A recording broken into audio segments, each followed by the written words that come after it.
구글의 대화형 인공지능 바드가 5월 11일부터 정식으로 서비스를 시작했습니다.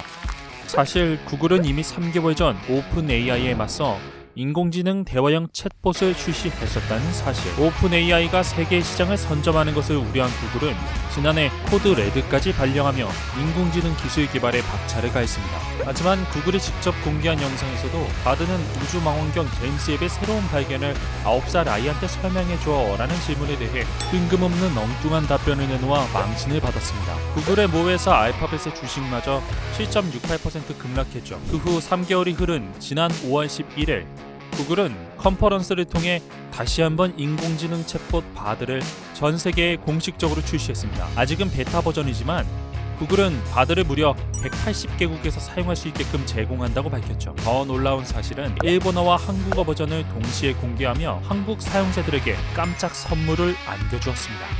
여전히 별도의 확장 프로그램이나 번역기를 활용해야 하는 챗GPT에 비해 바드는 한국어 버전을 정식으로 제공하기에 번역의 불편함을 해소할 수 있게 되었습니다. 당연히 까다로운 한국어의 어감을 살리는 것도 바드가 더 뛰어날 수밖에 없겠죠.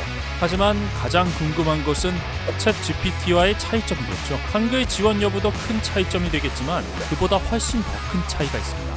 바로 최신성이죠. 빙챗을 사용하지 않는 경우 여전히 최신 정보를 제공하지 못하는 챗GPT와는 달리 구글의 검색 기능을 포함한 바드는 최신의 정보까지 제공한다는 점이 가장 큰 차이점이라고 할 수 있습니다. 그렇다면 챗GPT와 바드를 실제로 사용해봤을 때는 어떨까요? 자, 가장 먼저 뉴스에도 등장했던 바로 그 질문, 독도는 어느 나라 땅이냐 라는 질문을 먼저 던져보았습니다. 거의 비슷한 관점에서 답변을 해주긴 하지만 정확한 정답은 바드가 해주는 것을 볼 수 있습니다. 첫 번째 질문은 바드의 승리. 자, 두 번째 질문입니다. 아이폰 14 프로 한국 정발 가격은 얼마야? 라고 물어보았습니다. 자, 바드는 정확한 답변을 도출해주고 있네요. 반면에 최신성 정보가 없는 챗GPT는 아예 다른 답변을 해주고 있는 것을 볼 수 있습니다. 두 번째 질문도 바드가 이겼습니다. 자, 이번엔 바드와 챗GPT 사이를 이간질 한번 해보겠습니다. 챗GPT와 바드의 차이점에 대해 이야기해줘 라고 질문을 던져보겠습니다. 바드는 이 질문에 대해 이렇게 정성 들여 답변을 해주었지만 챗GPT는 아직 자신의 경쟁자가 태어난 것조차 모르고 있기 때문에 리그 오브 레전드의 바드와 비교해주고 있네요. 챗GPT가 바드에게 완패한 것처럼 보이지만 실제로는 조금 다를 뿐 비슷한 경험을 제공하고 있습니다. 큰 차이점으로는 세 가지가 있습니다. 첫 번째 차이는 하나씩과 한 번에입니다. 보시는 것과 같이 챗GPT는 답변을 실시간으로 타이핑하듯이 보여주는 방식이라면 바드는 한 번에 대답 전체를 보여주는 방식으로 답변을 제공합니다. 두 번째 차이는 1대 3입니다.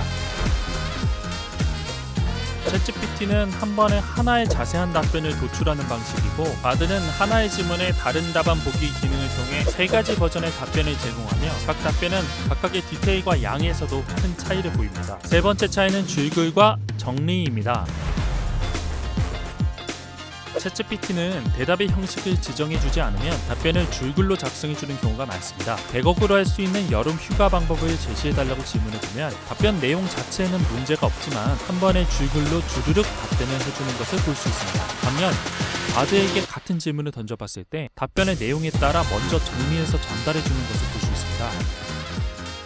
자, 오늘은 바드와 챗GPT의 차이에 대해서 알아보았습니다. 각각의 사용 방식에 따라서 보다 더 특화된 모습으로 진화해가지 않을까 하는 것이 많은 전문가들의 의견입니다. 현재 어떤 AI 모델이 더 좋다고 생각하시나요? 퍼뜨리다 였습니다.